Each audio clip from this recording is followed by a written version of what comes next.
6 months after Pearl Harbor, Japan sent 4 of the same aircraft carriers toward a tiny coral atoll called Midway.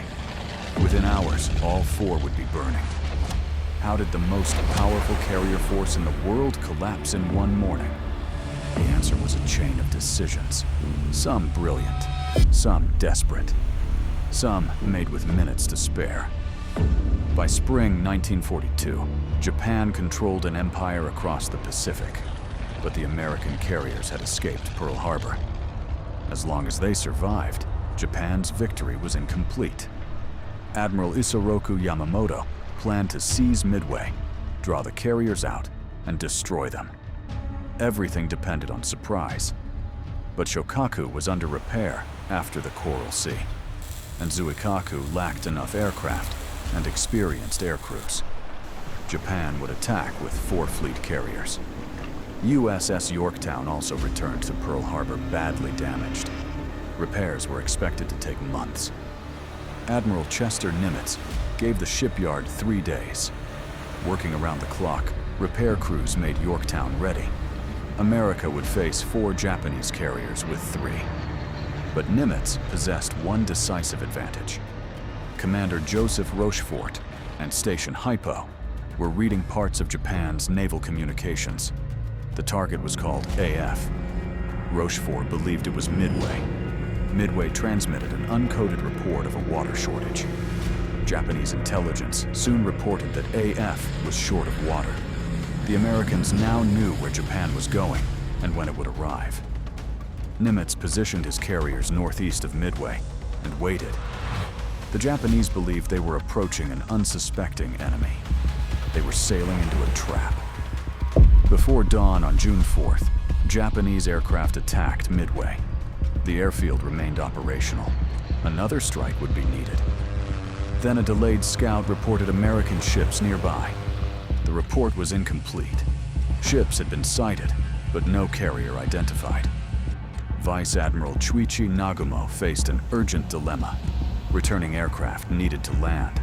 Reserve aircraft had to be prepared to attack either Midway or the American ships.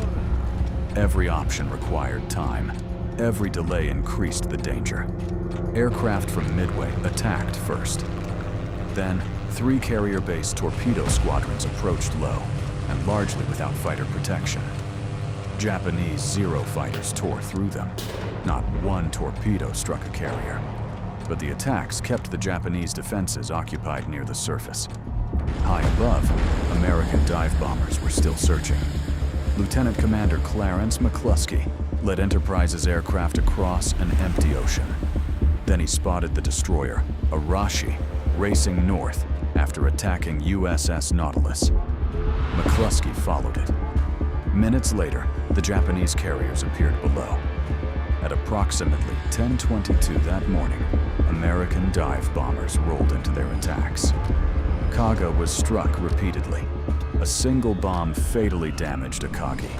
Soryu was hit almost simultaneously. Within minutes, 3 Japanese carriers were burning beyond control. Only Hiryu remained. Her aircraft attacked Yorktown twice. After the first strike, damage control crews restored power. A later torpedo attack forced the crew to abandon ship. Japanese pilots believed they had attacked 2 carriers. Both times, it was Yorktown. That afternoon, American dive bombers found and fatally damaged Hiryu. All 4 Japanese carriers were now lost. Yorktown remained afloat until the Japanese submarine 168 torpedoed her. She finally sank on June 7th. Japan lost more than 3,000 men, including roughly 100 experienced naval aviators and veteran specialists who could not be quickly replaced. Midway did not end the Pacific War. Months of brutal fighting still lay ahead, but it permanently changed the war's direction. Pearl Harbor had marked the beginning of Japan's greatest advance. Midway marked the beginning of its long retreat.